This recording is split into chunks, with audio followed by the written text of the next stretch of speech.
Let me begin the session. At the outset, I would like to tell you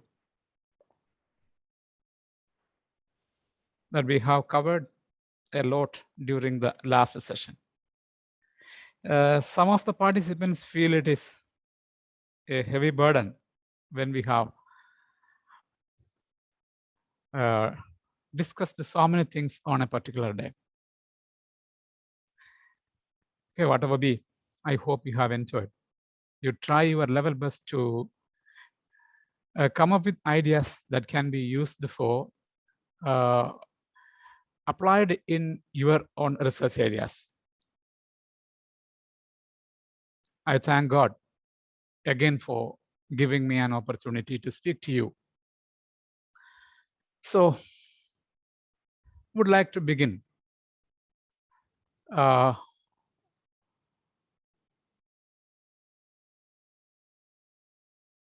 Some exercises related to the data analysis. Actually, we have studied how to do the reliability analysis, how to compute scales, and how to ensure the validity of the instrument we are actually applying for the research. Today, I have a plan to discuss something regarding how to compute descriptive statistics related to the scales we have developed. That will be the first part of the program for the day. Then we will be moving on to testing of hypothesis formally. We have already done something, but theoretically, what is happening when we test hypothesis?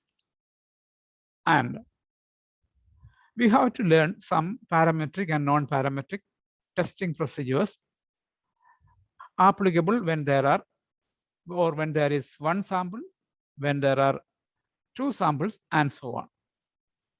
So let me begin. This is the data set you are actually familiar with. This is the data set applicable in case of a non-banking financing company, where we have computed a large number of scales. You know, we have computed scales for CU, that is culture, IC internal commitment, employee capability, relationship quality, relationship trust, then marketing, mass marketing, customer retention, and so on. Okay, let us learn how to compute the descriptive statistics. Okay, first of all, go to analyze and descriptive statistics. We have already learned two different methods regarding descriptive statistics, that is the generation of frequency table and cross tabulation. Okay. Now I would like to show you the application of descriptives here. Okay, descriptives. How the data will come when we apply descriptives.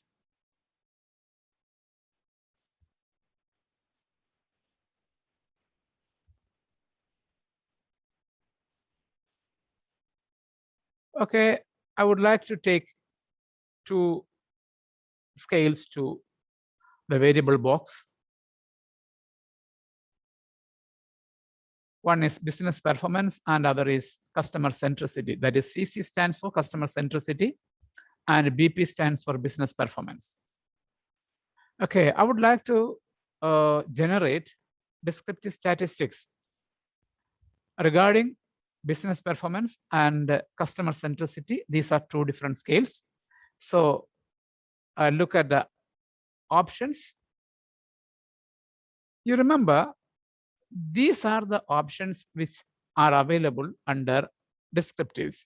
That is, you can calculate mean, you can calculate standard deviation, variance, range, minimum score, maximum score, and standard of error of mean, then kurtosis, skewness. All these can be computed by you within a click. Okay, I'm not telling you anything about the display order. Now it is not at all necessary. That's why I'm not talking about it. So continue. Now give OK. See, as far as business performance and customer centricity are concerned, N stands for the number of sample, that is 376 is a sample size. In case of business performance, the minimum score is 2.5. And in case of customer centricity, minimum is 2.99. The maximum is 5 in case of business performance, and customer centricity is 4.88. The mean is 3.99 and 4.15 respectively. Standard deviations are also available. As far as skewness is concerned, it is available. Kurtosis is also available. Whatever statistics you need about the scales you are actually studying can be generated like this. Suppose if you want to generate descriptive statistics like this for all the scales, and you want to present it in a single table, then you add all the variables while selecting the variable at the time of giving your option. Okay, this is a very simple task. This can be very effectively utilized. Okay, again, moving on to the same. Another option is analyze descriptive statistics. Then we can move on to explore. That is also a very good option. Explore. When you need more information, you have to, the same variables can be taken, that is business performance, then customer centricity. Okay, descriptives, that's only requirement I have at present. Then options, no, you continue. Okay, you see a very long list, very long list. You don't want to worry about that. This is also not a valuable thing. You just look at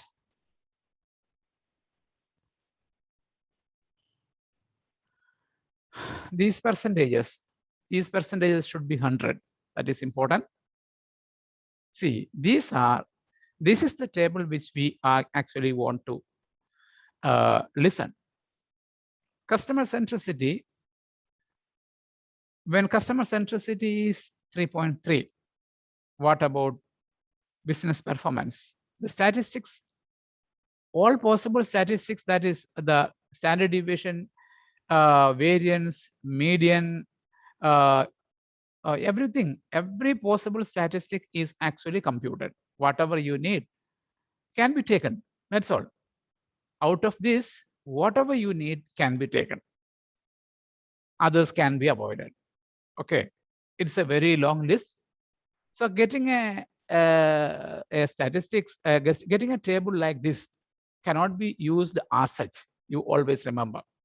But this kind of an analysis may give you wonderful ideas regarding what is happening to one variable when the value of other variable is changed.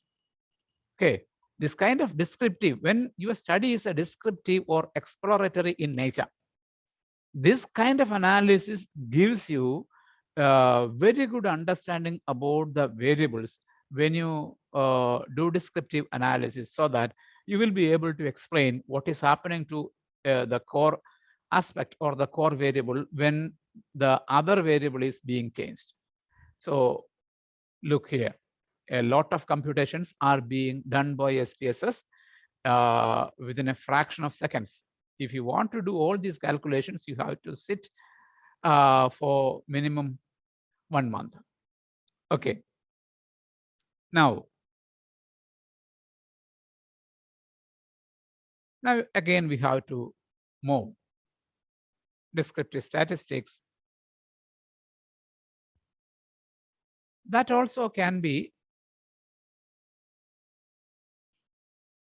the cross tab of this can also be done.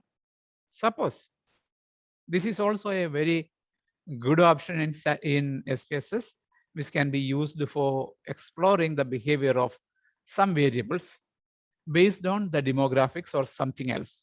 Okay, customer centricity is taken to row column.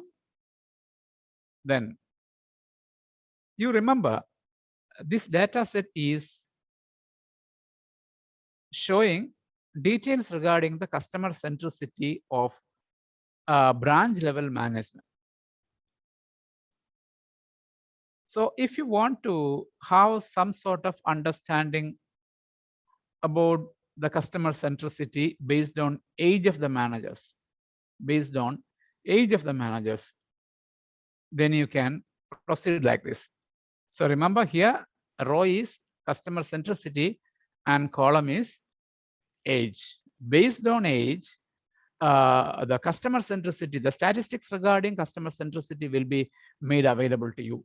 Then you see, these are the options you can apply in the statistics.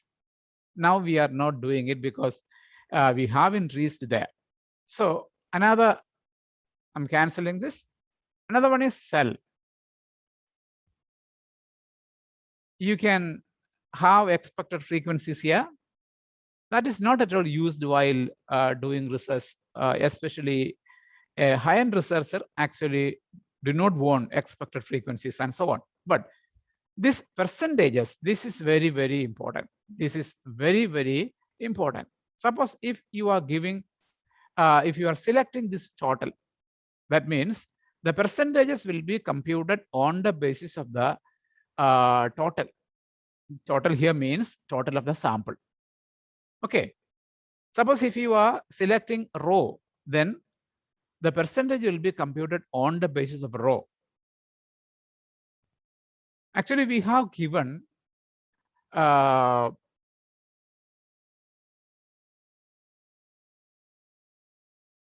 customer centricity as different rows and manager's age or designation as column. So if you are taking this column for percentages, we can see what is going to happen. Okay. What we are actually doing, we are trying to express or show the customer centricity measured on the basis of age. Okay. So see this. Okay. This is the table. That is customer centricity 2.99. The total is only 1. That is 300 and out of 376 managers, only 1 manager is having customer centricity 2.99 out of 5. And 3 also only 1 manager. 3.01 is also 1 manager, and so on. See here, all different values of customer centricity are arranged on the basis of age. That is what we see here.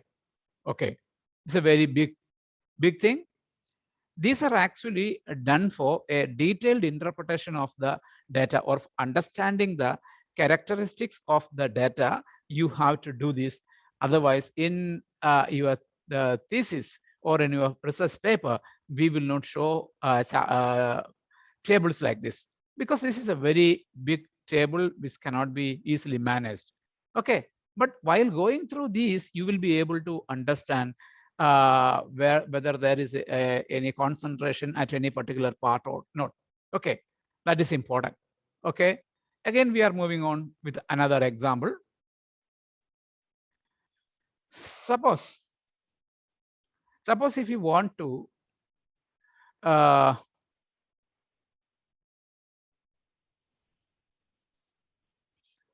compare the mean,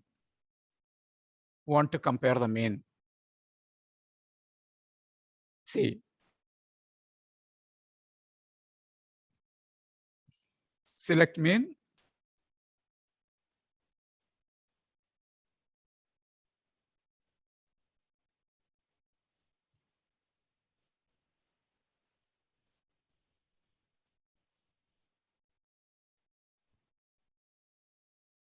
suppose if you want to arrange the mean values of business performance based on some demographic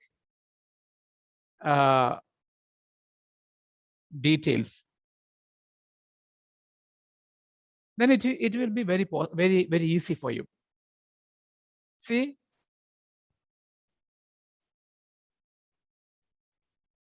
suppose if you want to classify the average business performance of different branches based on the location of the branches, Okay, business performance based on location. So click at options. This much option is available. By default, we have mean, number of cases, and standard deviation. If you want minimum, double click, maximum. Suppose if you want something else like skewness or harmonic mean or geometric mean and so on, or if you want median, then it also can be shown. Whatever you required can be pushed to the cell statistics so that in the analysis table,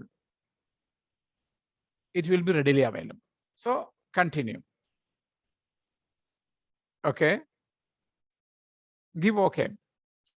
See this. This table, case processing summary table, is also very important.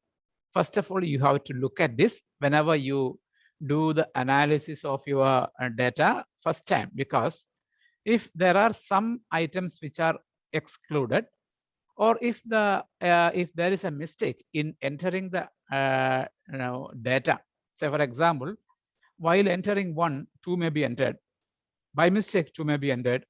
So, that cannot be, if such a thing happen, that cannot be identified. But while entering a data regarding a scale, say for example, the scale may be from 1 to 5. Suppose at the time of entering, you may enter 6 in place of 5. So such item cannot be taken here. So case processing summary is important. That is to be scanned by you, is simply to ensure that everything is okay in your data set. So nothing is missed out of it, and no mistake has been committed by you. See, the branches are classified into 2 different categories, that is semi-urban and urban. And mean business performance in case of semi-urban is 3.91, and in case of urban it is 4.039. There were 137 semi-urban branches and 239 urban branches. Standard deviations are available here. Minimum is 3 and maximum is 4.75 in case of semi-urban, but in case of urban, it is minimum is 2.5 and maximum is 5.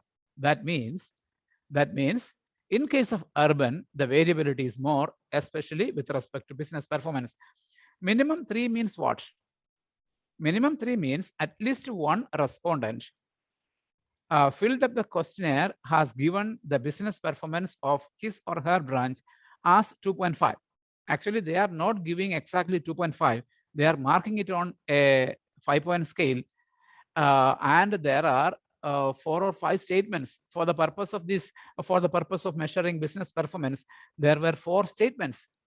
The average score of the 4 statements is 2.5. That is what it means. Okay. You remember the minimum and maximum stands for at least one respondent has given such a score. That doesn't mean so many people have given at least one only. Okay. Maximum here, while comparing 3 and 4.75, we can see the range is 1.75. But in case of urban branches, the minimum is 2.5 and maximum is 5. So the range is 2.5. The range is more in case of urban branches. That means variability as far as performance is more in case of urban branches. So while writing description regarding tables like this, you have to identify such things and report it. Okay. So again, I would like to go back to the original data set. Suppose, again, I want to compare means live in business performance. Okay, customer centricity is taken. Then the components of customer centricity, like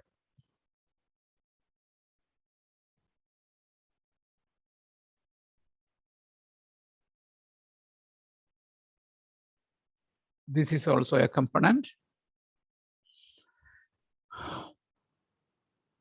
This is also a component. Okay.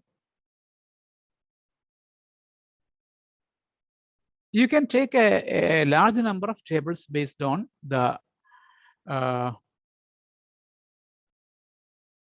demographic features.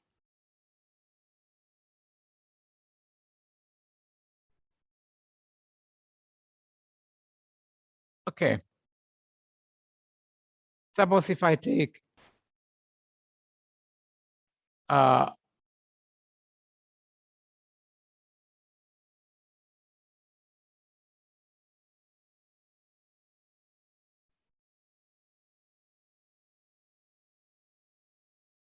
average experience also, average experience of the manager. See the options? All these are available here. Suppose if you want information regarding skewness also, put it here. Okay, continue. Then give OK. See this. See this. This kind of tables are actually very, very useful. But you have to select only those information that actually need to you. Okay. So this is the descriptive statistics regarding CC, CU, IC, EC, RQ, RT. That is the different components or different scales for which we have measurement. We have computed mean, standard deviation, minimum score, maximum score, median skewness, and so on. Likewise, here we have information regarding semi-urban, urban branches, and the total is also available. Likewise, average experience of the manager. If the average experience of the manager is 1, that is maybe 1 year or up to 1 year, then 2 years, 3 years, 5 years, and so on. Okay, the data is available. So while looking or examining by having a cross examination of the data you have, you can simply compare between groups and see what is happening to different components when this particular phenomenon changes. That is, when the average experience changes, what is happening to CC, what is happening to CU, IC, then customer centricity, and so on. By looking at, you will be able to study in detail the behavioral characteristics of the variables based on the demographic profile of the respondent. Okay, this also can be presented in your thesis, but in a different fashion. Whatever you require can be presented. I hope you have learned exactly how to take descriptive tables based on the averages. Okay. Now I would like to speak to you something about the testing of hypothesis. Okay.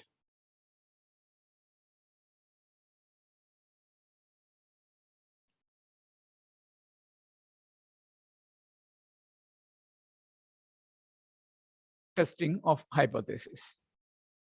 Actually, this requires a lot of time to explain exactly the process of testing of hypothesis. I know that all of you have learned exactly how to test hypothesis, what is hypothesis, and how to interpret. Whatever be it, I would like to assume that some of you do not know exactly the practical side of testing a hypothesis. You know the theoretical side, all of you know, but I simply assume that some of you have a good understanding about the practical side of the testing of hypothesis. So I would like to discuss or share something regarding the testing of hypothesis. Okay, so the first thing is, what are the questions in mind of a new researcher regarding the testing of hypothesis? What questions usually arise?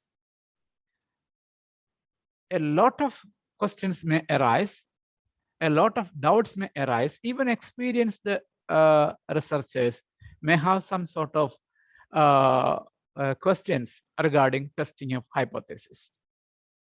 One issue is why we test hypothesis. What is the need of that? Is it essential for a research? Another question is what we are actually doing while testing hypothesis. I don't know exactly why. What actually is being done while testing a hypothesis? Another one is how to identify the tools of testing. There are a large number of statistical tools for testing of hypothesis, but which one is to be selected by me at a particular point of time or for a definite purpose? That is a very important point to be clarified.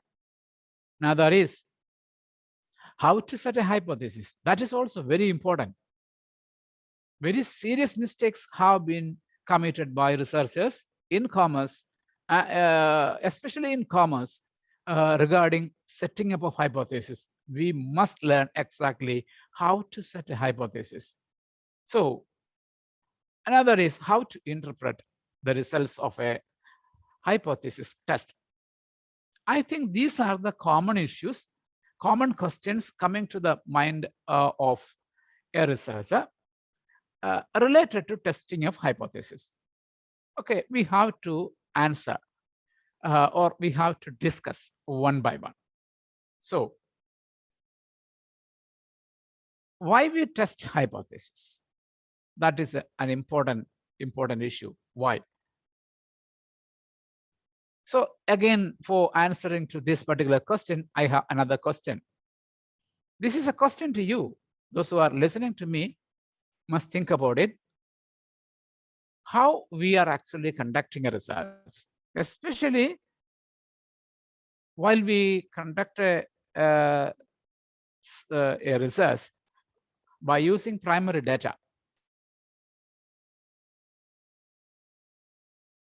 We will collect information from the respondents based on a survey instrument, maybe a questionnaire, maybe a schedule, and so on, whatever it be. You are actually collecting information from the sample respondents only. Say, for example, while you are studying about the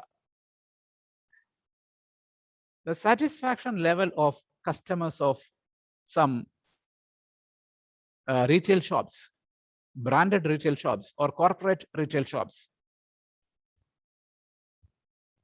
you can't actually study about all the customers of such shops.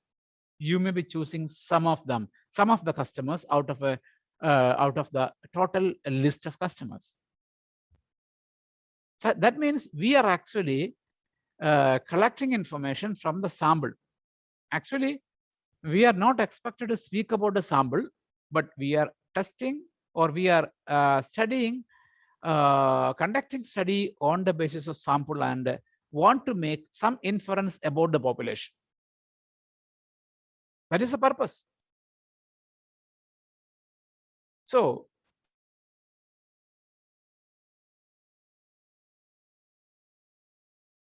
how do we say about the population based on findings from sample? Say, for example, if while studying about the customer commitment of State Bank of India, customer commitment of State Bank of India in Kerala, you might have selected 1,000 samples from different parts of Kerala. And you have a scale for measuring customer commitment. You know that State Bank of India has a large number of customer base in Kerala, and you have only 1,000 as sample.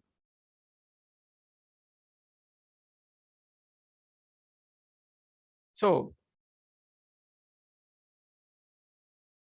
is it possible for you to say something about the population, that is, say something about the entire customers of State Bank of India based on the findings from 1,000 respondents? So, for example, if you have a measurement regarding the average customer commitment, that is 3.79 on a 5-point scale. Can I believe that this will be the customer commitment of the entire customers in Kerala, or can it be a representative of the entire Kerala customers of State Bank of India? That is the question.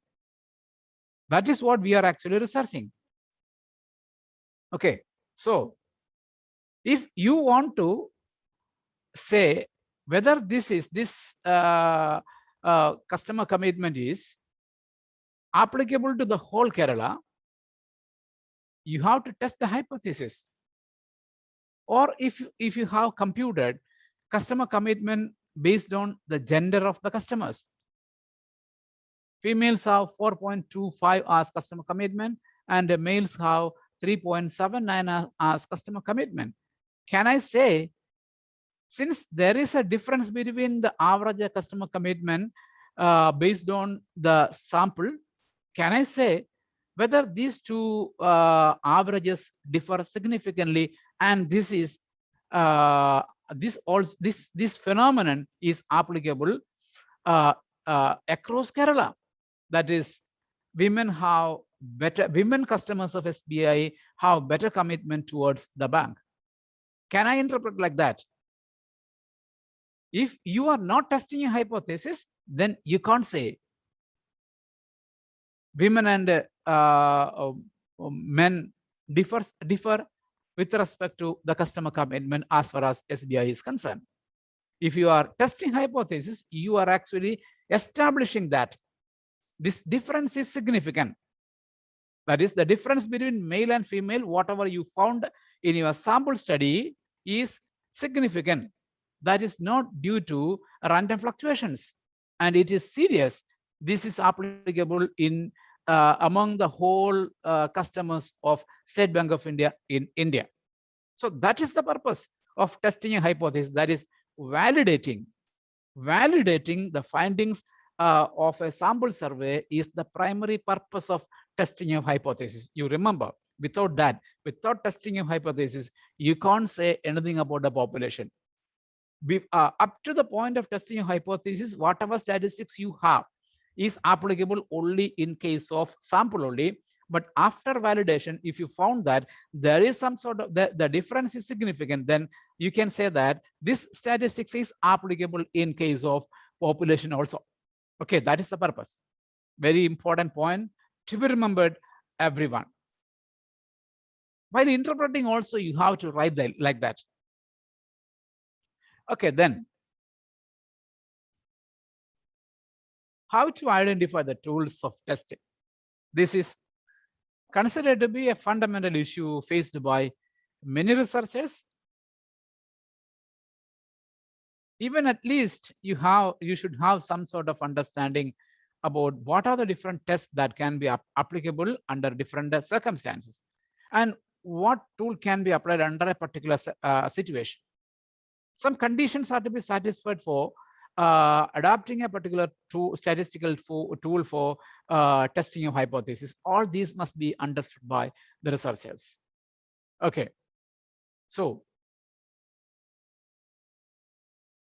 what are the points to be considered while identifying the tools of testing hypothesis? The first one is the normality. I have already taught you how to check the normality. This is a fundamental thing. You have to ensure whether the data collected by you is normal or non-normal, because the statistical tools that can be applied depends on the normality or non-normality of the data you have. If your data is normal, then you can go for some parametric test. What is a parameter? Parameter is a character of the population. That is, parametric tests are the tests based on the characteristics of the population. This is possible only when your data is normal. Suppose if your data is non-normal, you have to go to non-parametric tests. So this is a fundamental thing. If there is normality, you can apply a parametric test. If it is not normal, then you have to adopt only non-parametric tests. Then another is what you want to establish. While testing a hypothesis, what you want to accomplish. What is your objective in testing a particular hypothesis? Okay, that is another very important or primary factor to be considered by you while testing a hypothesis, because the statistical tools applicable for actually differ based on the purpose. The first thing is, do you want to test the association between two variables? Association.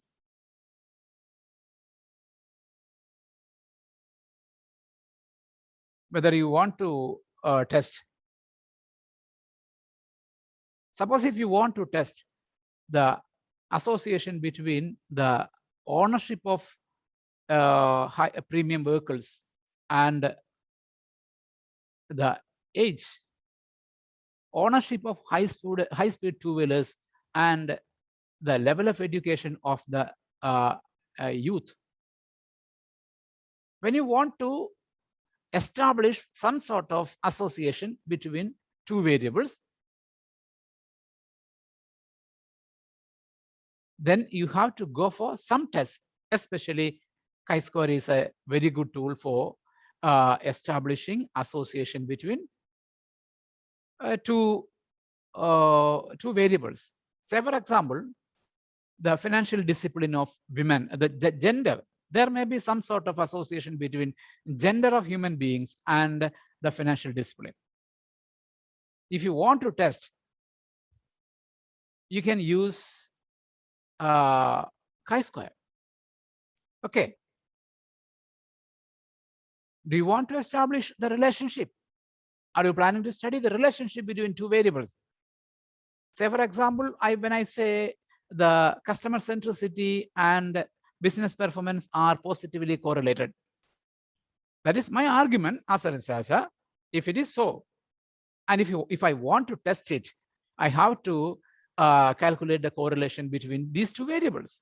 So if you want to establish a relationship, you have to go for correlation analysis. Suppose if you want to test the mean difference, say, for example, if you want to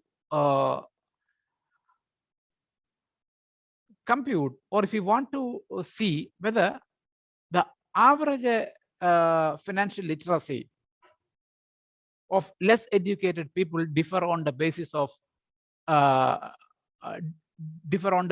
gender. Average financial discipline differ on the basis of gender. I feel there is a difference in the financial discipline of men and women. Suppose if I have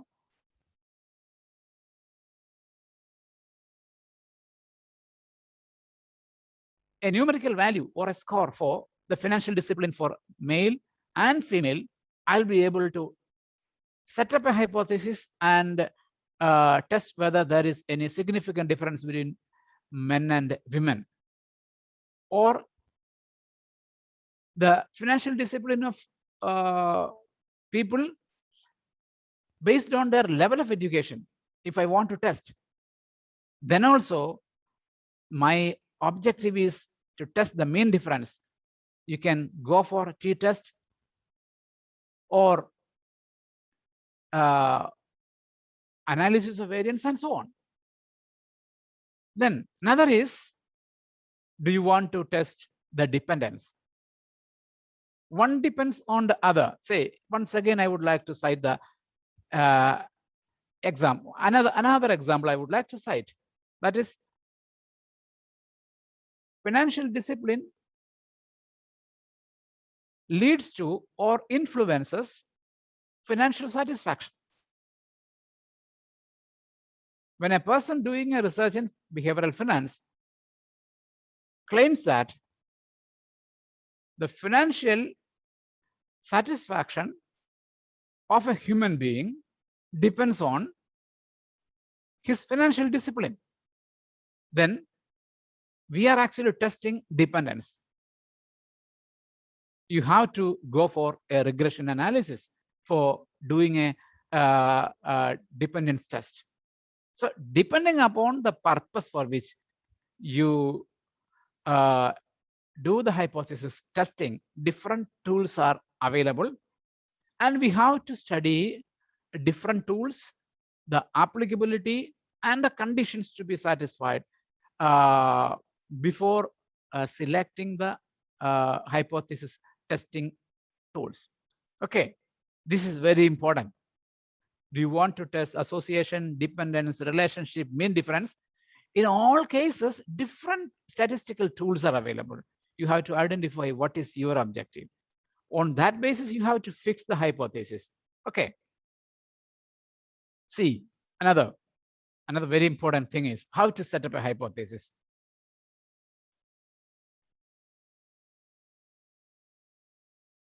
We know that theoretically we have studied two different types of hypothesis. That is null, H null, that is H0, represented by H0, and alternative, that is HA. This A can be small or capital. Okay. So hypothesis can be a null hypothesis or alternative hypothesis. My dear friends, you have to remember a very, very important fact. Always, alternative hypothesis is the researcher's hypothesis. Null is permanent. Null will be there. Whatever be your hypothesis, say for example, I say customer centricity and business performance are positively correlated. That is my hypothesis. That is alternative hypothesis. Null will be its opposite. So while reading standard articles in top class journals, you will see only alternative hypothesis. They will not say exactly whether a hypothesis is alternative or null. They will show only alternative hypothesis. The researcher's hypothesis alone will be shown in standard articles. Okay. Let's see some hypotheses. Just for example, we have to see how this hypothesis is set. and what is the purpose and what tool you are actually going to apply if the hypothesis is like this. I would like to read this hypothesis. Financial discipline of individuals and their gender are associated. That is, there is a gender-wise association in financial discipline of human beings. That is the core. Financial discipline of individuals and their gender are associated. When we say associated, association tests are to be applied.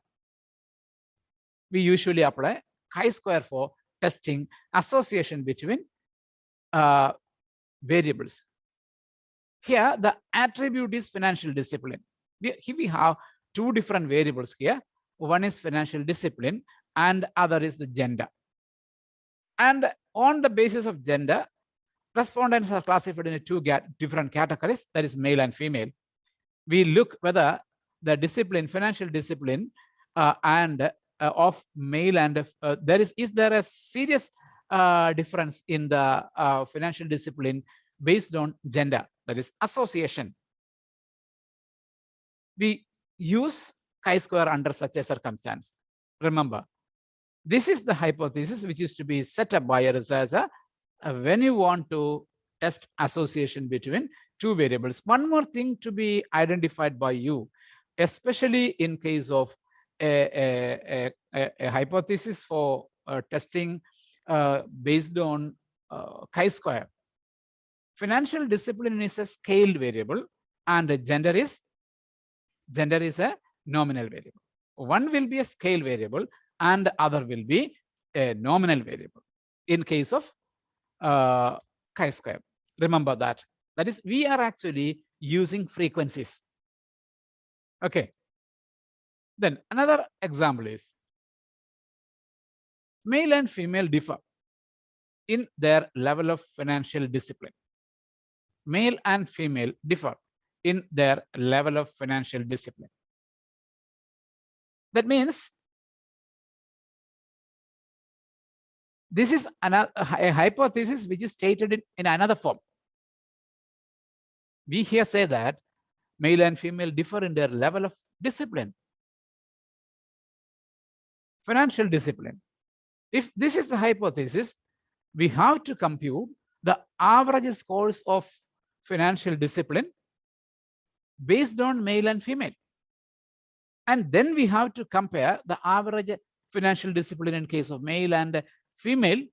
You also take the standard deviation of in case of male and female, that is standard deviation of financial discipline. In case of male and female, you will be able to test the hypothesis using t-test. Okay. Suppose if the data is not normal, we have some other alternative. Then another one is level of fear of online bias and their level of anxiety are related. You might have read something about fear of out, the concept of fear of out. This is actually applicable in case of online shopping, especially in case of big offers. Some mobile phone companies, some online shopping companies, online selling companies, or e-commerce companies are coming up with big sales with big offers, discount offers. And some of the customers are actually eagerly waiting for such offers. Sometimes 2 hours or 1 hour may be allotted for such offers.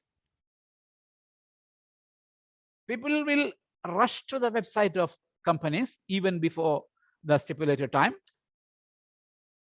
and rush for the purchase of the product even without looking into different features offered by the company. The product characteristics and features are not properly studied because why? They are in a hurry. For buying the product, they are in a hurry. Why? Because They are afraid that the product may be out. There may be a stock out. They are afraid of a stock out situation. That is what is known as fear of out. This actually depends on the level of anxiety of people. Okay, anxiety of people can be measured by using appropriate scales, and fear of out also can be measured by using appropriate scale or in under different lab situations.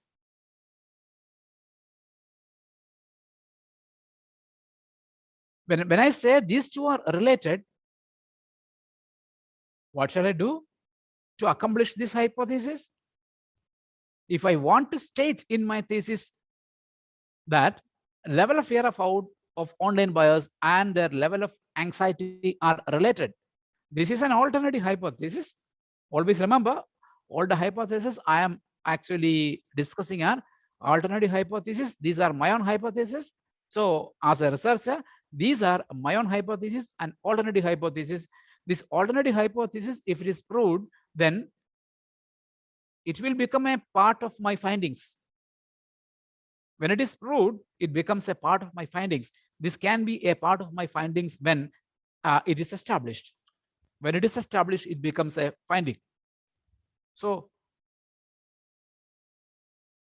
the word related is applied here. So I must go for a correlation test here. That is, fear of out and anxiety are to be correlated, and see whether this correlation is significant or not. Okay, then another one is customer commitment towards financial service providers. Financial service providers depends on their trust on service provider. Depends on, that is important. Depends on the trust. So when I say this, there are two different variables here, customer commitment and trust. I say customer commitment depends on trust. So customer commitment is a dependent variable and trust is an independent variable. I want to establish whether commitment depends on trust. When I want to establish a dependence or a causation, I have to go for a regression analysis. Okay, this is the way by which a hypothesis for a dependence is to be set or a regression is to be set. Then, so and you remember there are only two variables here. One is independent and another one is a dependent variable, that is customer commitment and the trust. We call it as a simple regression. And now another example is financial knowledge, financial attitude, and access to service providers influence the level of financial capability of individuals. You see, what are the variables here? Financial knowledge, financial attitude, access to service providers influence the level of financial capability of individuals. So capability of individuals is being influenced by access, attitude, and knowledge. Access, attitude, and knowledge.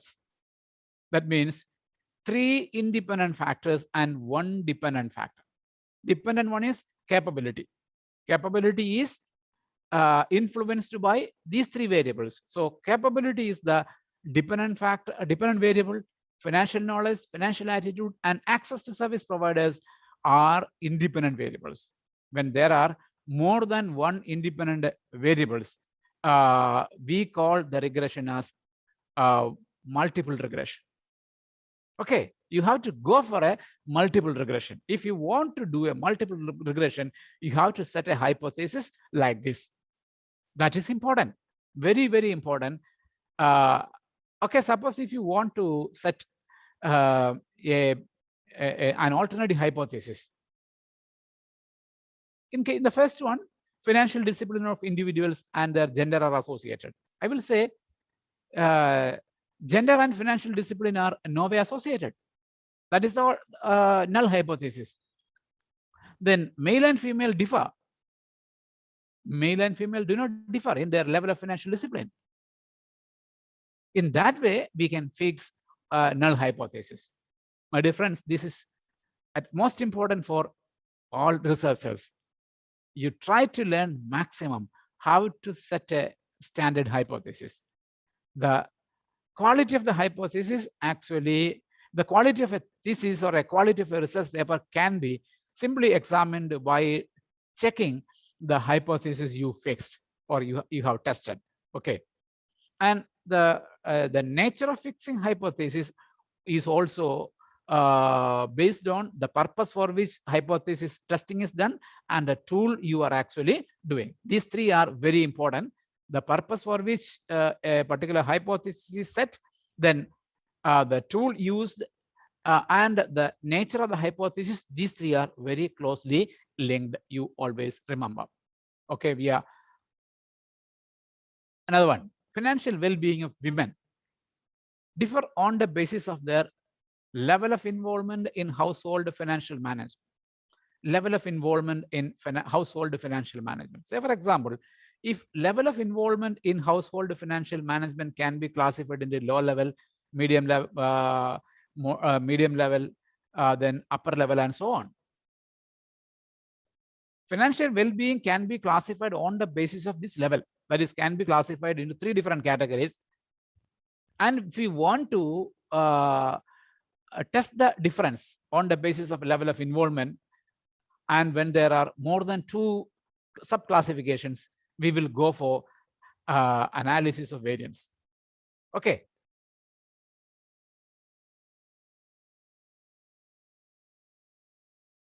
And now another important thing is how to interpret the results. Before actually interpreting the results of testing of hypothesis, we have to see the significance level and confidence level. You have a theoretical background about the significance level and the confidence level. Okay, you know exactly what is it. I don't want to elaborate on such things. These two are very, very important. What is the key factor? Key factor is the significance value. So if you are testing a hypothesis using SPSS or using any other software, statistical software, the first thing to be observed by you is the significance value. Technically, we call it as p-value. Why? Because it is the probability. It is the probability. Okay. The common norm is, the common norm actually, this norm actually depends on the significance level. My presentation is based on the assumption that the significance level is 5%. Significance level can be 1%, 5%, 10%, and so on. Lower the significance level, better is the reliability of the result. You can go for 1% level of significance or 5% level of significance in almost all commerce, management, and social science research studies. The significance level is put as 5%. That's why I'm saying 5% level of significance. 5% is 5 by 100, that is 0.05.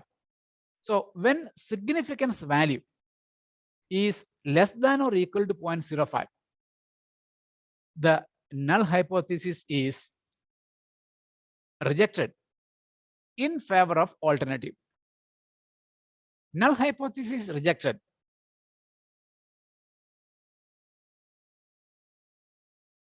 That means alternative becomes the findings of your study. Alternative hypothesis will become the findings of your study. When significance value is less than or equal to 0.05. Say, for example, if 1% level, in case of 1% of level, 1% level of significance, significance value less than or equal to 0.01, that will be the criterion. That will be the criterion. Okay. Suppose if the significance value is greater than 0.05, there is no reason to reject the null hypothesis. There is no reason to reject. We will not say accepting the alternative hypothesis. There is no reason to reject the null hypothesis. No evidence. There is no evidence for rejecting the null hypothesis. That means your alternative hypothesis is useless, not at all valuable, cannot be considered as a finding. Your alternative hypothesis cannot be considered as a finding of your study. Okay. So this is the criteria. That is 0.05 less than or equal to 0.05. Null is actually rejected in favor of alternative. Then alternative becomes your findings. When significance value is greater than 0.05, then there is no reason to reject the null hypothesis. So you are not actually finding anything out of the alternative hypothesis. Your belief regarding the variables is not at all valuable. That is what alternative hypothesis is. Your own hypothesis, your own hypothesis or your own expectation is not at all valuable. Okay. Sometimes that may be a finding under certain circumstances. Okay. And we have to, while interpreting the results, test results, you have to take into so many other factors that actually depends on the test. Different tests are actually using, are giving different statistics. Based on the statistics provided by the system, we can make more interpretations. Okay. So we are actually moving on to one sample t-test.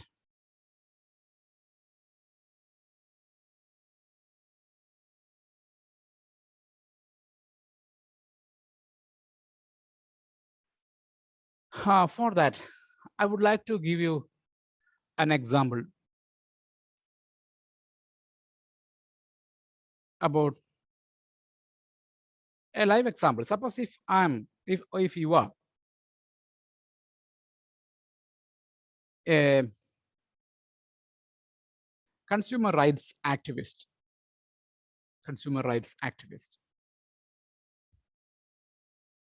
you found that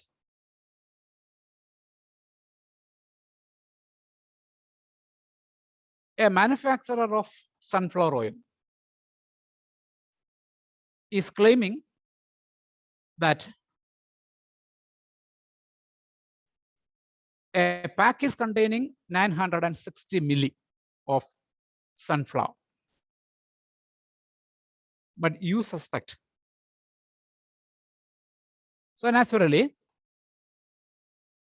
you have collected some sample on a random basis,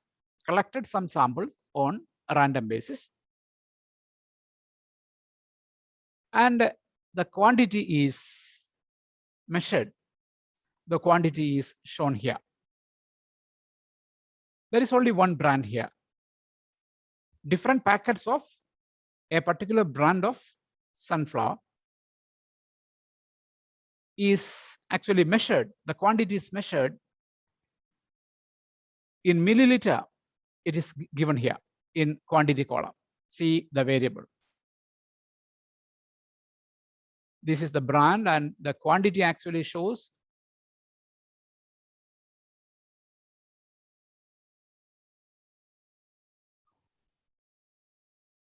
okay. So I would like to test whether the claim of the manufacturer that the packet contains 960 milliliter is valid or not. We have only one sample. That is, the sample cannot be divided in different categories. Here, only one brand is selected. So you have to go for a one sample t-test, and this one sample t-test can be applied only when the data available with you is normal. Otherwise, you can't go for a t-test is a parametric test. So whatever be the variety of t-test, you can use only you can use parametric test only when the data is normal. So first of all, we have to check whether the quantity in milliliters follows a normal distribution. So what we have to do? We have to go to analyze. Okay, remember what it is? What is the next step? You have to go to non-parametric test. You have to go to legacy, go to one sample case. What is actually required? The quantity is to be tested. Normality is going to be tested. It is ticked here. So give OK. See, the significance is 0.808.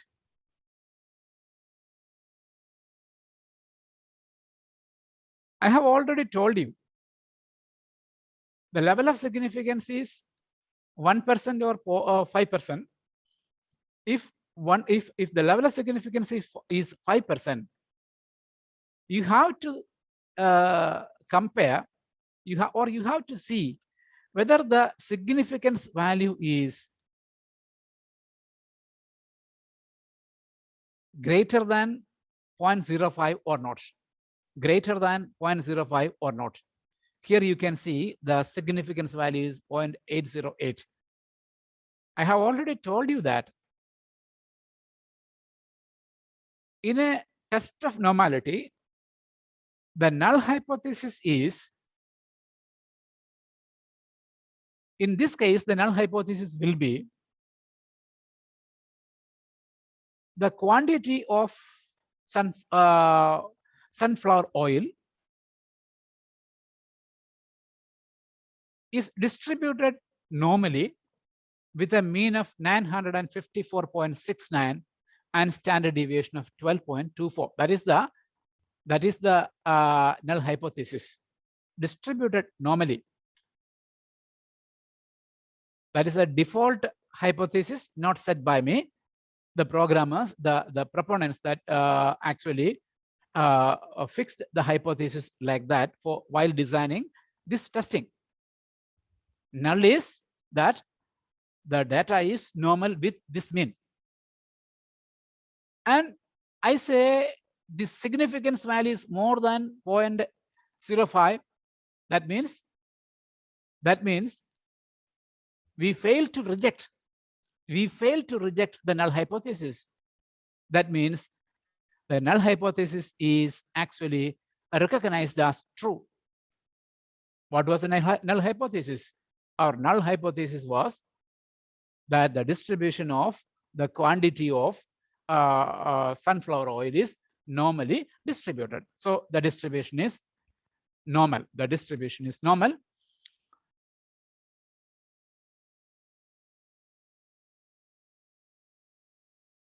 Okay. So we can go for an original test. We have only one sample, that is the quantity. Choose analyze. Compare means then one sample t-test. One sample t-test.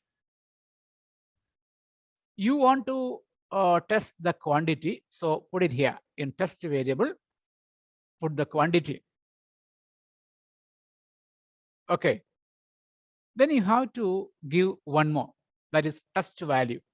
That is what actually you are testing. I'm testing on the basis of the claim of the manufacturer or claim of the seller. They says that the packets contains 960 milli. So I'm testing whether this is putting here as 960. What is the requirement or how much the manufacturer is claiming, that is given as the test value. Okay, give okay. See this. NS26, there were 26 packets I have taken into account for the study. Mean content is 954.69 with a standard deviation of 12.24. Standard error is 2.40. First of all, you have to look at the significance value. That is, here it is 0.036. What does it mean?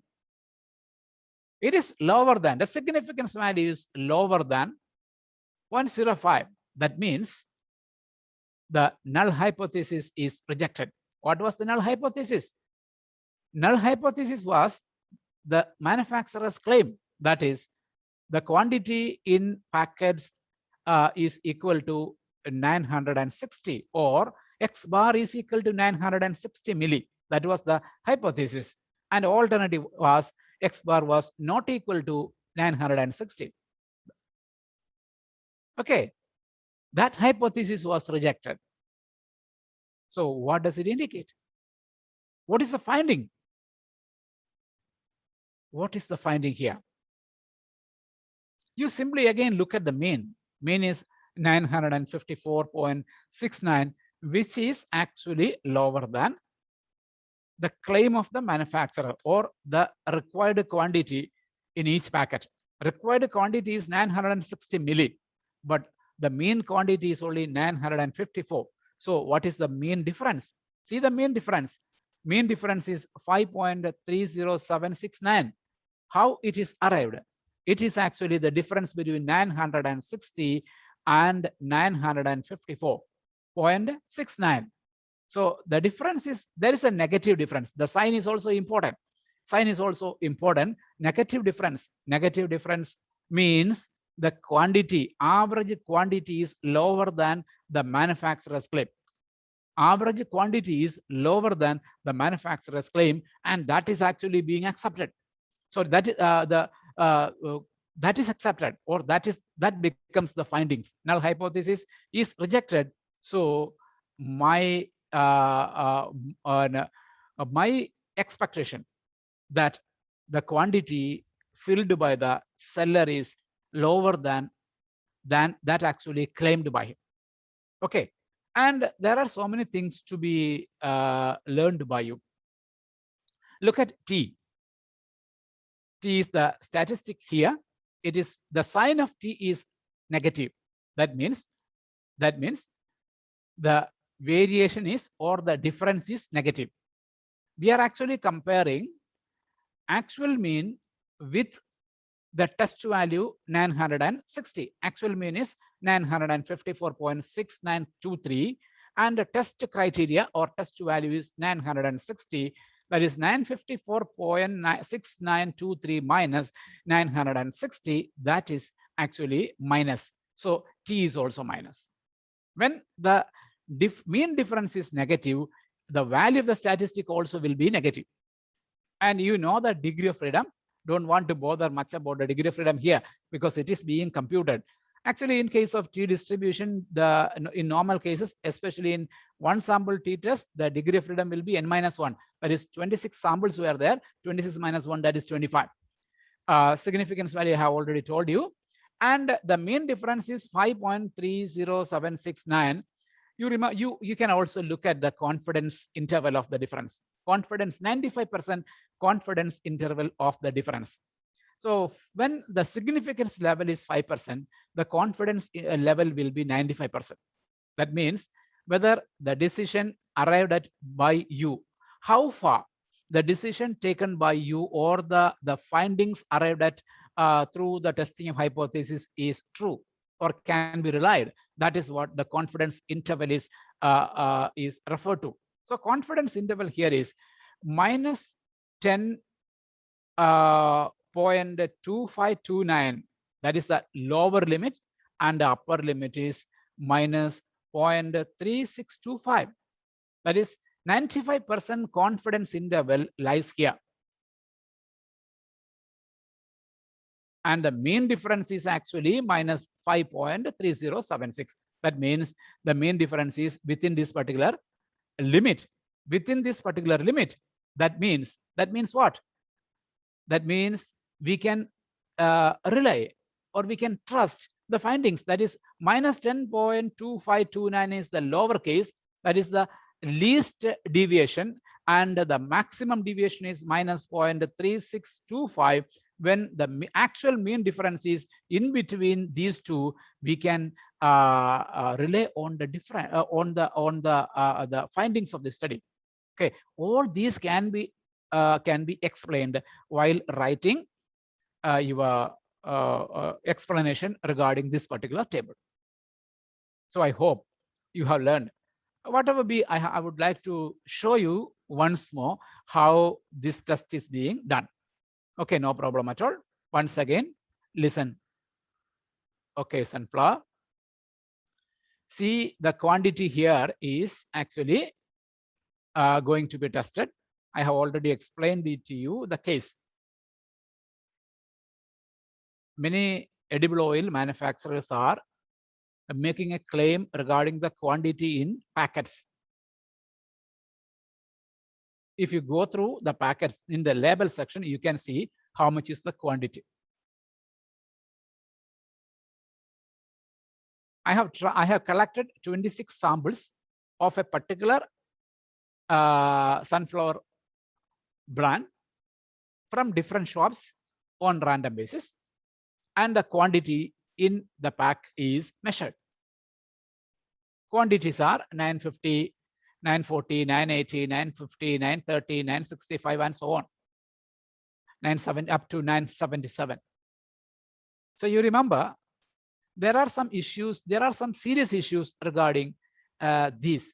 Whenever you study this, you remember, if all these activities, the filling activities actually being done by machines in almost all manufacturing, big manufacturing companies, the filling operation is being done by machine. The quantity is being taken by the machine itself and not by human beings.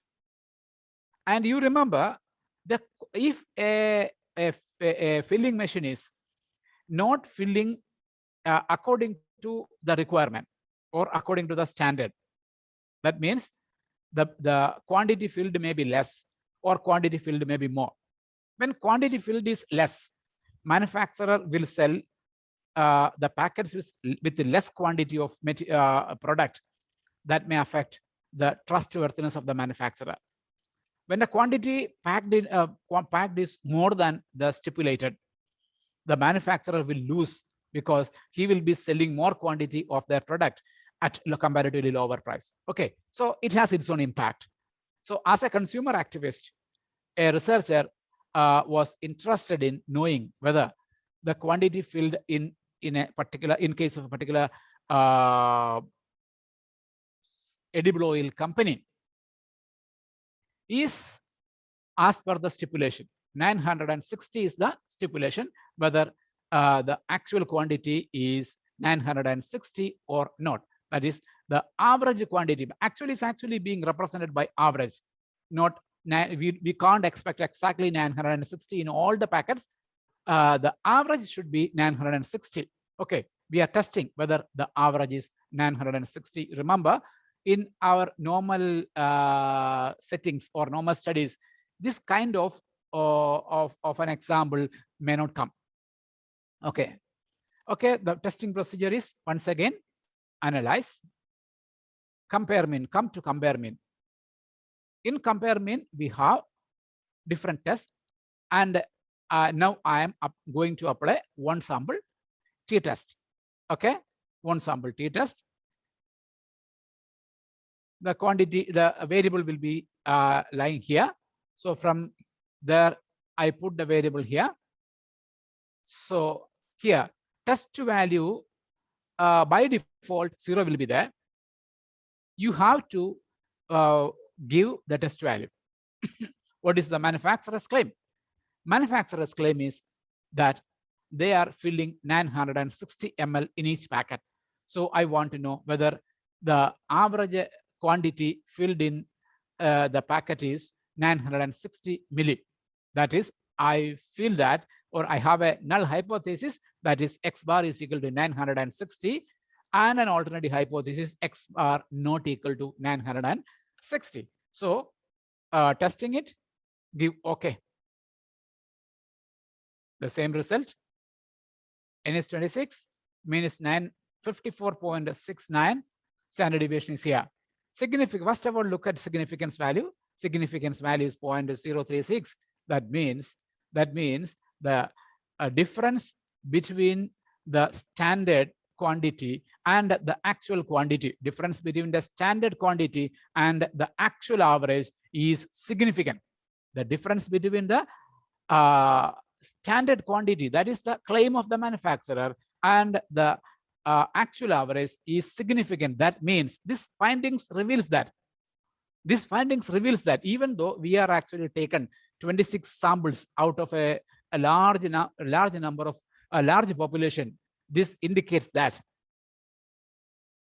this manufacturer is filling less quantity in packets than that is actually claimed. That is the kind of inference you have to make. The manufacturer of this sunflower oil is selling less quantity of sunflower as compared to the stipulated quantity. Okay. So suppose if this, we have already seen that this data is actually normal. Suppose if while testing this, you find that this data is not normal. Imagine this is not normal. Then what will happen? That is the question. Okay. Then what will happen? How to test? For that, we have a binomial test of equality. Another test called the binomial test of equality. That is when the data is not normal, we have to go for non-parametric test. So look at analyze, then non-parametric test. Okay. Non-parametric test.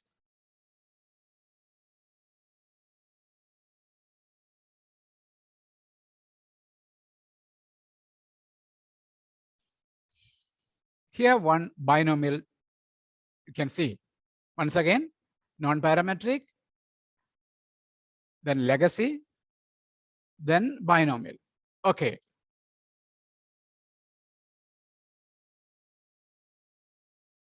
Okay, we want to test this one, that is quantity. Here we have to give two things. That is, one is test proportion. Here the test proportion is given as 0.50 because we are going for binomial distribution. You know exactly binomial distribution. Binomial distribution and Bernoulli process, you remember. The binomial distribution is actually applied where the probability of happening something is, or the outcomes are classified into two different categories, and the probability of success or probability of happening something is almost equivalent to that of not happening. So here we put 0.5, means there is 0.5 chance for, or 50% chance for a lower quantity than that is stipulated and a more quantity than that is stipulated. You have to understand properly. You have to give the cut point here. Cut point is, how much is the cut point here? I have already told you what is the manufacturer's claim. Manufacturer's claim is that in a packet, on an average, 960 milli is there. So here now you can see the meaning of 0.5. Since we have 26 packets are sampled, test proportion is 0.50. What will be our expectation regarding the quantity in 26 packets? 13 of the packets will have quantity more than 960, equal to or more than 960, and another 13 will have quantity lower than 960. That is the expectation. Okay, that is the test proportion. So the work is over. You click OK, you will get, okay, this is the test result. Non-parametric test, binomial. Look at the significance value, 0.029, which is less than 0.05. That means our hypothesis that X bar is equal to 960. That is actually rejected. Okay, we can't say that. The average quantity in packet is equal to 960 milli.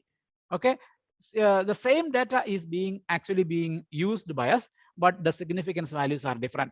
You look here. In case of one sample t-test, the significance value was 0.036. And in case of binomial test, significance value is 0.029. That means the one sample test is actually more powerful, more conservative. Remember, one sample t-test is more conservative. Remember that. Okay. Okay, that's what about we have already studied one sample t-test and binomial, the binomial test of equality. Binomial test of equality. Equality here means proportion is equal. Okay, proportion is equal. So let's move on with another example. That is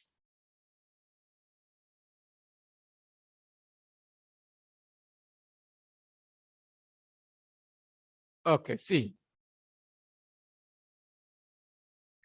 I hope you can see this. Look at the quantity column. You don't want to look at the percent column. I'm going to clear it. Okay, you have only one variable here. Have a look at the variable. There are only two variables here. See, brands. How many brands are there? Actually, for the purpose of this study, I have taken two samples. One is named as SF and the other is known as SE. Two brands are there. One is SF and other is SE. And this variable is nominal, only categorical variable. And the quantity is not at all given, it is numeric. That means this becomes a scale data. Okay. So you remember, what is the case here? The case here is, I have, in the last case, we have selected only one branch. Now I have selected two brands. First 26 are one brand and the next 26 are another brand. We have two brands. One stands for brand number 1 and 2 stands for brand number 2. We want to see whether the average quantity packed per brand number 1 differ with brand number 2. Simply imagine two brands of sunflower oil. Give the name of that brands to 1 and 2 and try to make a hypothesis here.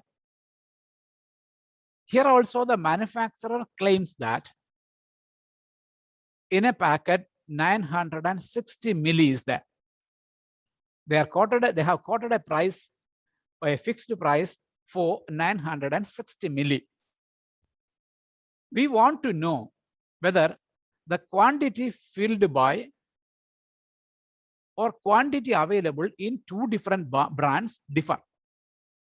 Whether the quantity filled in by two manufacturers differ. That's what my objective is. So what is the hypothesis? My hypothesis is that brand number X bar 1 is not equal to X bar 2.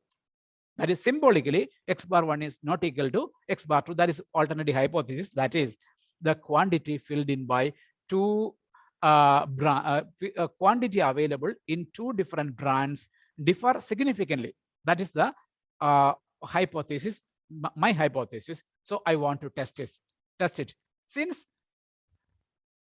we can classify the sample into two subsamples. I can classify the sample into two subsamples, that is brand number 1 and brand number 2. See, similar is the case of men and women. Okay. So what kind of test I have to do? Again, I have to look at the normality to test whether, to see whether t-test can be applied or parametric test can be applied. So going on with normality test, analyze, non-parametric test, then legacy, then one sample KS. Okay, only quantities here. Okay, everything is okay. So, okay. See here, significance value is greater than 0.05. That means the distribution of the quantity per packet is normally distributed. That the quantity of uh, sunflower oil is normally distributed. So we can go with a parametric test. So moving on with the parametric test. Okay.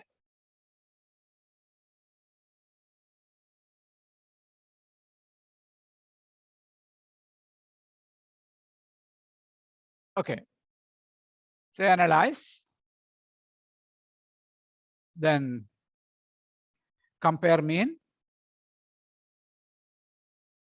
The test is independent sample t-test. When we are expected to test the difference between the means of two samples, here brand number 1 and brand number 2, or if you want to test the difference between male and female, then also two subsamples are there. You have to go to independent sample t-test. So compare mean, independent sample t-test. Click. You want to test the difference between quantity and quantity. Put it here. So you need to group the variables. On what basis we are going to group? On the basis of brands. So put the brand in grouping variable. Okay, put the brand in grouping variable. Then you can see a define group. Click it. It will be like this. Group 1. What is the code given to group 1? That is brand number 1 is given 1. See, brand number 1 is given 1, brand number 2 is given 2. So group 1 1, group 2 2. That is the code you have given in the data set. So continue. Okay. See, this is the test result. First of all, you look at the group statistics. Quantity per packet in milliliter, that is brand number 1, it is 954.69, and in brand number 2, the number is similar, that is 26, 961.84. Standard deviation is here. Look at the standard deviation. Standard deviation in case of the first one is 12.24 only, but in case of second one, it is 19.26. What does it indicate? Even though there is difference between mean, that is the quantity is less in case of brand number 1, the standard deviation is less, but the average is 961, which is more than the average of the first brand, but the standard deviation is more. That means brand number 2 is highly unstable. That is, variability of brand number 2 is more as compared to brand number 1. That is the most important finding. Okay, remember that. Remember, that's very important point while writing your explanation. Okay, you look at the significance here. Okay, you can see two significance here. One is Levin's test of equality of variance. Actually, we have been clicked for Levin's test. It is automatically fit in t-test for equality of means. Okay, that is a part of t-test for equality of means. Okay, Levin's test of equality of variance, that says that there is a default hypothesis for that. We assume that the variance, the population variance is equal. We have two different samples here, that is brand number 1 and brand number 2. As far as brand number 1 is concerned, there is a variance for the population. Means for the entire production of brand number 1, there is a variance. That is the population variance of brand number 1. And the population variance of brand number 2 is the variance of the entire production of brand number 2. As it is assumed that for testing this, it is assumed that these variances are same. Variances are same. That is an essential requirement for conducting t-test for equality of means. Essential condition. The data should be a scale data, and the and the variance should be equal. Here it is 0.109, which is greater than 0.05. That means the null hypothesis is actually cannot be rejected. Null hypothesis cannot be rejected. That is an essential requirement that is satisfied here. The T is found to be minus, but you look at the significance, 0.116, 0.117. Two different options are there, but you have to take into account the first one. If the significance value is more than 0.05. Levin's test of equality, if the significance value is 0.05, you don't want to report this one. The second one need not be reported. Okay, the significance value is 0.116. That is more than 0.05. That means the null hypothesis cannot be rejected. Null hypothesis cannot be rejected. Okay. That means the averages are almost same. Averages are almost same. You see the mean difference. Okay, it is minus 7.115, minus 7.15.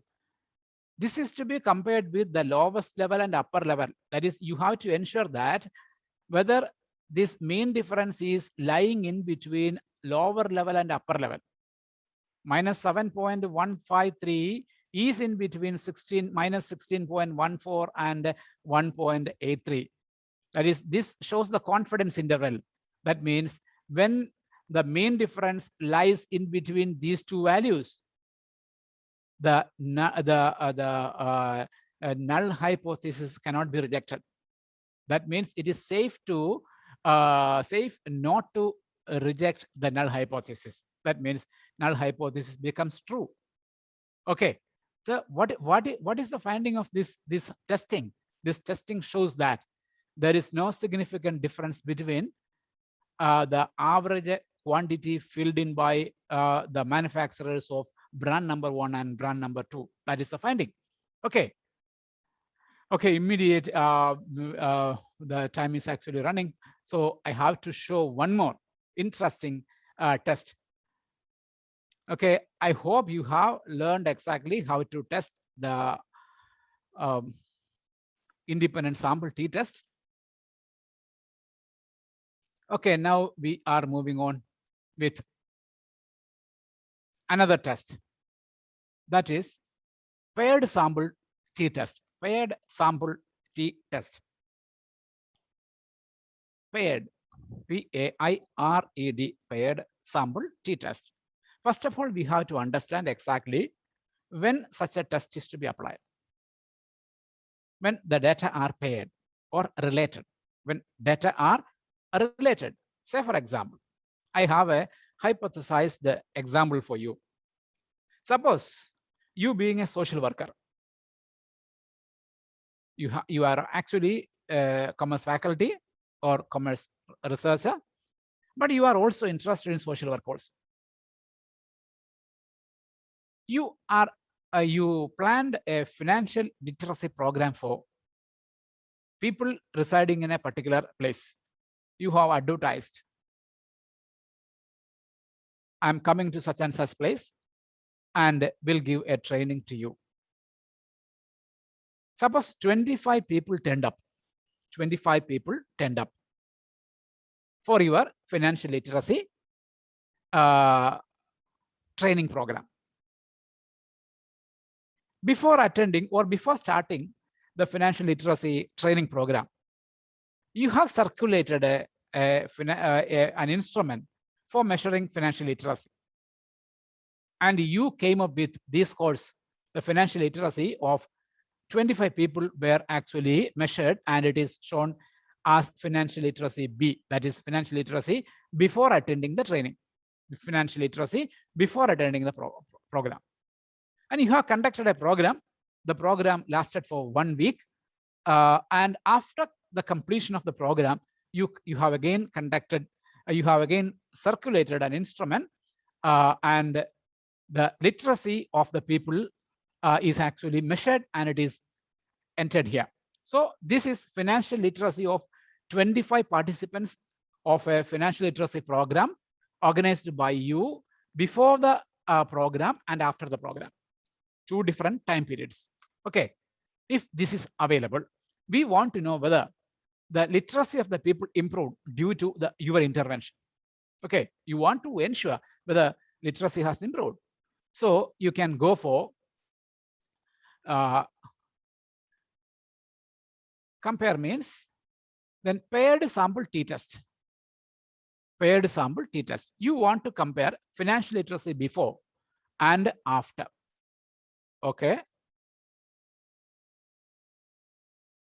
Okay, this is the case. It's a very simple thing. Okay, see this. It's an interesting finding. First of all, you look here. That is, financial literacy before the training program was 42.28. Financial literacy after the program, 50.80. By looking at this figure itself, you can say that there is some sort of improvement. And standard deviation, look here, 6.17 and 8.24. The standard deviation is comparatively higher when financial literacy improved. So paired sample correlation is given. That is the correlation of financial literacy before and after. Correlation is found to be significant. This is essential. This is essential for paired sample t-test pre-requirement. And you see the significance value here. It is absolute 0.000.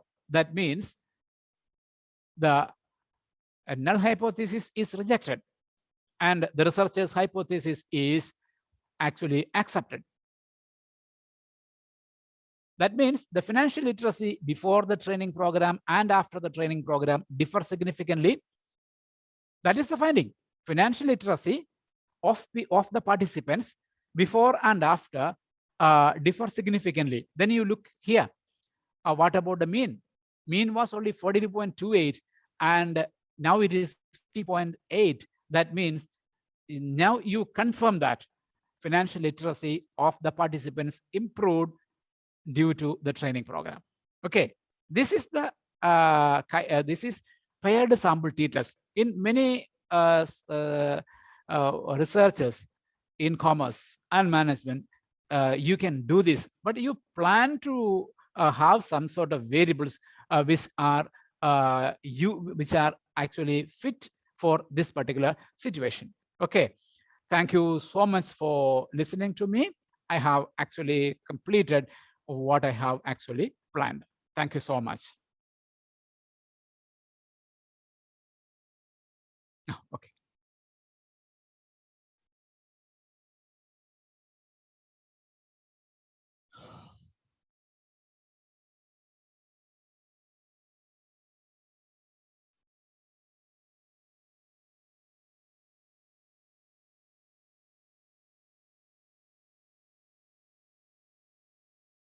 Okay, now I would like to answer to your queries. Some good questions are there. The first question is, any charts are available which explain various tools of testing in different hypotheses? We may be able to make a chart, but I haven't seen such charts. The thing is that you have to understand under which circumstance a particular hypothesis is to be set and in what way the hypothesis is to be made. If you go through today's session, that particular, the area which I have explained, you will be able to understand exactly what kind of hypothesis is to be set and what kind of test is to be applied. Okay, by the end of this program, we may be able to come up with such a chart. Okay, no problem at all. How to determine the sample size? Okay, that's a good question. That's very simple, a simple aspect. I definitely will teach you in coming sessions. No need for SPSS for determining the sample size. Just a calculator is sufficient for determining the sample size. Okay, I shall teach you. Then, is there any difference in setting hypothesis for binomial test compared to t-test? Actually, no much difference. In binomial test, we believe that the proportion is equal. The proportion, say for example, if I take into account, if I cite the today's my example, that is sunflower oil. In case of t-test, my hypothesis is x bar is equal to x bar 1 is x bar is equal to 960. And alternative was x bar is not equal to 960. When I say not equal to, it can be more than or it can be less than. Okay. But in the case of binomial test, we assume that our hypothesis is 50% of the sample have quantity lower and another 50% will have quantity more. That is the number of cases exceeding the standard and lower than the standard will be equal. That is the type. But you can simply put hypothesis in a similar manner. But you remember the t-test can be applied only when the sample is normal. Okay, explain the interpretation of binomial test once more. Okay, I have already explained it now. When I found that the binomial test is significant, that means that is an indication, or that's a finding that the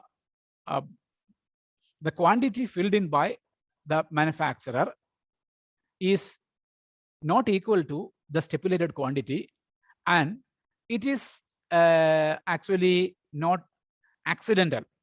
If it is accidental, the quantity, the number of packets with the less quantity will be almost or approximately equal to that of the number of quantity more than the stipulated. That is, the packets with more than 960 ml will be exactly equal to packets with less than 960. So that is the kind of explanation we can give. Okay, how to interpret the result of a Levin's test under independent sample test? Actually, we are not expected to interpret, give an interpretation to Levin's test. It is a part of t-test. You have to ensure whether the significance value is greater than 0.05. If it is greater than 0.05, that means the variance, the population variances, or the variances of the populations from where the samples are drawn are equal. That is an essential condition for t-test.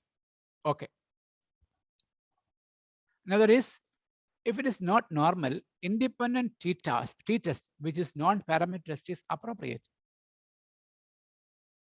If it is not normal, independent sample t-test is actually parametric, not non-parametric. Please. How we interpret standard deviation on the basis of mean? Okay, it's a very good question, especially when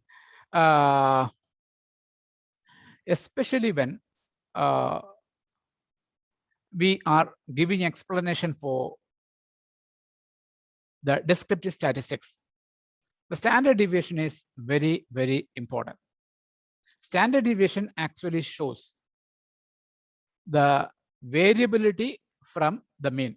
You know that standard deviation is equal to square root of sigma x minus x bar the whole square divided by n. That means the average of the squared deviations, square root of the average of the squared deviations of the sample is technically known as standard deviation. That shows the variability.